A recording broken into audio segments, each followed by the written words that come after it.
아직도 생각만 하고 시작하지 못한 분들은 손 한번 들어보세요. 아마 많은 분들이 손 드셨을 것 같은데요. 이번 기회에 꼭 시작해보셨으면 합니다. 여러분, 새로운 것을 시작하고 한두 번 시도하다 그만둔 경험이 있으신가요? 아니면 꾸준히 하고 있는데 별다른 성과가 없으셨나요? 새로운 일을 시작하고 대부분의 사람들은 성과를 내지 못하는 비슷한 경험을 했을 겁니다. 저도 그랬거든요. 실패한 경험이 정말 많더라고요. 그래서 주변 사람들에게 이야기를 안 합니다. 새롭게 시작한 것을 주변 사람들에게 이야기까지 했다면 너 왜 그거 하고 있냐?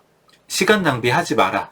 등의 이야기를 들으면 아마 더 많은 후회가 밀려왔을 겁니다. 오늘은 그래서 좀 더 빠르게 성과를 내는 방법을 알려드리겠습니다. 영상을 끝까지 보시면 지금 멈춰있는 분들에게 탈출구가 될 수 있을 거라고 생각합니다.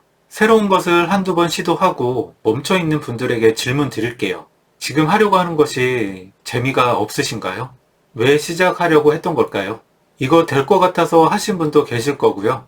직접 해보니 손에 익지 않아 시간이 많이 걸리고 지루한 경우도 있을 겁니다. 그리고 제가 하라고 해서 하신 분들도 계실 거예요. 시작을 했더라도 대부분은 한두 번 해보고 이후 방향성을 잃어버리더라고요. 그렇지만 방향성을 직접 찾고 이미 수익화 하신 분들도 계시거든요. 제가 그동안 알려드린 똑같은 방법으로도 저도 2개의 채널은 수익화를 했고요. 알려드린 모든 채널을 운영하는 것은 무리가 있어서 운영을 안 하고 있습니다. 이렇게 같은 방법을 가지고도 누군가는 성과를 내고 있습니다. 제 영상을 처음 시청하시는 분들은 제 채널의 모든 영상을 보시면 기본적인 영상 제작 기술에 대해서 알게 되실 거예요. 정주행하시고 아이디어를 얻어보셨으면 합니다.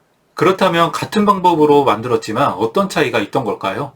제가 여러분들의 유튜브 채널을 보면서 알게 된 것이 있는데요. 나만의 특별한 영상을 만들려고 하시는 분들이 많으시더라고요. 썸네일의 글자가 너무 많고 너무 예쁘게 만들고 제목도 구구절절 하기도 하고 영상 초반에는 끌리는 내용이 아니기도 하더라고요. 독창적인 아이디어를 넣어서 새로운 것을 만들고 있다는 거죠. 사실 저도 처음에 그랬거든요. 지금도 제 맘대로 하는 채널이 있기도 합니다. 대부분은 내가 좋아하는 스타일로 썸네일, 제목, 대본을 만들고 계신 분들이라는 겁니다. 정말 열심히 하고 계신 것은 인정합니다. 그렇지만 그건 나중에 채널이 성장하고 나만의 색깔을 찾아가는 거예요. 유튜브가 아니더라도 새로운 것을 도전하는 경우에 똑같이 해당이 된다고 생각을 합니다.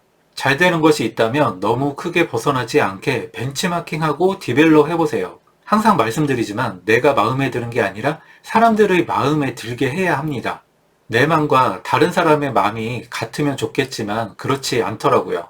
다른 채널이 잘 되는 이유를 먼저 찾아보고 내 영상에 반영해서 만들어야 합니다. 썸네일의 글자가 눈에 띄는지, 어떤 요소 때문에 클릭을 했는지, 영상 초반에 흥미를 끄는 요소가 있는지, 보이는 요소들과 대본 흐름까지 분석해야 합니다. 영상을 먼저 만들고 제목과 썸네일을 정하는 것이 아니고 제목과 썸네일을 먼저 만들고 영상을 제작하는 겁니다. 대본을 작성하는 경우는 1분이 넘어가는 긴 영상의 초반 30초 진행이 제일 중요합니다. 30초 이전에 이탈이 제일 많이 일어나거든요. 그래서 영상 광고에서 잠깐만요 하면서 이렇게 진행을 하기도 합니다. 60초 미만의 쇼츠 영상은 1, 2초에도 이탈이 일어나고요. 그래서 뭐하는 몇 가지 방법을 알려준다고 하며 처음에 흥미부터 끌고 끝까지 보게 만드는 거거든요. 그리고 퀴즈의 경우는 정답을 안 알려주고 댓글을 달라고 유도하기도 합니다. 60초 안에 너무 자세하게 알려주려고 하지 마세요. 그냥 생각 없이 보는데 그 부분을 놓쳐서 다시 보게 만들어야 합니다.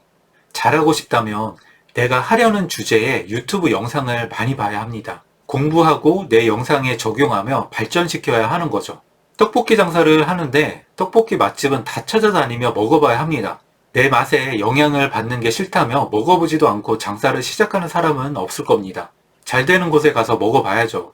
그러면 꾸준히 영상을 올리는데 왜 안 되는 걸까요?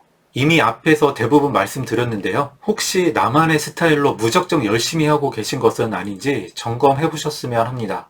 노출이 안 되면 제목과 내용을 바꾸고 클릭이 떨어지면 썸네일에 변화를 주고 시청 시간이 안 나오면 다음 영상의 대본의 스타일을 바꿔보는 거죠. 내 영상의 대본 흐름도 바꿔보는 겁니다.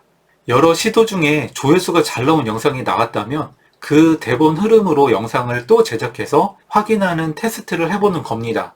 혹시 이런 경우가 있을 것 같아요. 제가 아무거나 올리는 채널이 있는데요. 자동차 영상을 올린 적이 있어요. 그냥 전체 외관 그리고 내부의 구석구석을 영상으로 보여주는데 조회수가 잘 나왔더라고요. 근데 이건 제가 계속할 수 없는 콘텐츠였던 거죠. 매달 차를 바꿀 수도 없잖아요. 그래서 할 수 있는 방법을 생각해보니 렌트카를 대여해서 해보거나 다른 사람의 신차를 대신 찍어주면 될 것 같더라고요. 내 차를 영상으로 남기고 싶어하는 사람도 있을 겁니다.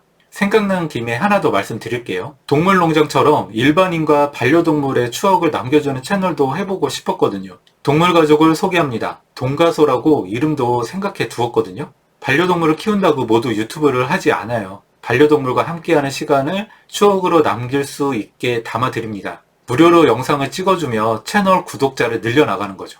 항상 말씀드리지만 저는 생각만 하고 실행하지 않은 것들이 많아요. 저는 이런 아이디어를 내는 게 재미있거든요. 다시 이야기를 이어가면 유튜브를 시작하는 것은 걱정과 고민을 추가하는 일이 아닙니다. 마음 편하게 하셨으면 좋겠어요.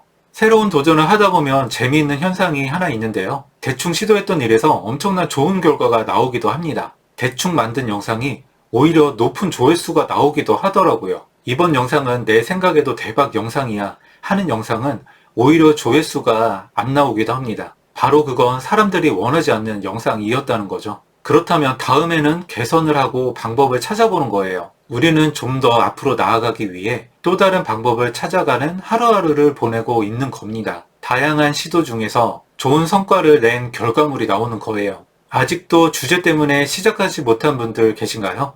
그러면 이렇게 해보세요. 내가 즐겨보는 유튜브 채널을 모아봅니다. 혹시 유튜브를 안 보면서 유튜브를 한다고 하시는 분은 안 계실 거예요. 이렇게 채널들이 모아지면 내가 좋아하거나 관심 있는 분야일 거예요. 그걸 주제로 정하고 하나하나 해보는 겁니다. 혹시 이런 질문을 하시는 분이 계실 거예요. 이미 잘하는 분이 영상을 잘 만들어 두었는데 제가 그걸 또 해도 되는 걸까요? 그걸 카피하자는 것이 아닙니다. 벤치마킹 해보세요. 우리는 영상 예술 작품을 만드는 게 아닙니다. 나는 내 스타일로 영상을 만들 거기 때문에 남의 영상을 절대 보면 안 돼. 이건 아니잖아요. 사람들은 새로운 것보다는 익숙한 것을 더 좋아합니다. 처음 보는 것들은 먼저 거부감이 들어요. 그리고 어떤 영상을 하나만 보지 않아요. 추천 영상도 봅니다. 내 기준에서 저 영상 진짜 잘 만들었다라고 생각이 드는 영상도 누군가에게는 어려운 수준일 수 있습니다. 내가 그 설명을 더 잘할 수도 있고 내 설명이 편하다고 좋아하는 사람도 생길 수 있습니다. 여기서 중요한 팁 하나 알려드릴게요. 참고하는 영상들의 댓글을 하나하나 봅니다. 거기서 궁금한 것이나 불만에 대해서 힌트를 얻어보세요. 내가 더 전문가라면 절대 영상에 댓글을 달지 말고 내 영상으로 만들어 보세요. 내 영상의 초반에 궁금증을 먼저 풀어주고 영상을 시작하는 겁니다. 예로 그거 순서 틀렸는데 라는 댓글이 있었다면 이거 순서가 틀리다는 분들이 계신데요. 순서는 크게 상관이 없지만 먼저 이렇게 하는 것이 어떤 이유로 좋습니다. 이런 식으로 풀어보는 겁니다. 어떤 영상이든 뭔가 부족한 것이 하나쯤은 있거든요. 우리는 선발 주자를 보며 개선된 영상을 만들 수 있다는 겁니다. 남이 이미 만들었다고 시도하는 사람이 없다면 우리는 선택할 수 있는 것이 별로 없을 거예요. 떡볶이도 그냥 처음 나온 집에서 그것만 질리도록 먹어야 할 겁니다. 그렇게 되면 독점의 횡포에 휘둘릴 수밖에 없습니다. 그걸 바라는 사람은 아무도 없을 겁니다. 제가 요즘 유튜브 이야기만 하는 것은 지금 유튜브가 트래픽 올리기가 제일 좋아서 그렇습니다. 트래픽이 돈이 되는 세상에 살고 있고 그것을 활용해야 합니다. 검색 목적으로 유튜브를 한다고 해도 괜찮아요. 블로그보다 콘텐츠 수명도 길고요. 이슈성 콘텐츠가 아니라면 그래도 오래 검색이 된다는 겁니다. 그만큼 영상으로 만들어서 올리는 사람이 적다는 거예요. 종종 워드프레스 블로그도 문의하시는데요. 다음에 쉽게 정리해서 알려드릴게요.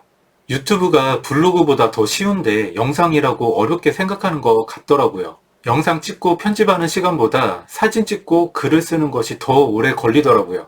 물론 주제에 따라 다르겠지만 유튜브를 취미로 한다고 하면 블로그보다도 오래 하기 좋다고 생각을 합니다. 시작하고 멈춰있는 분들은 다시 영상을 올려보세요.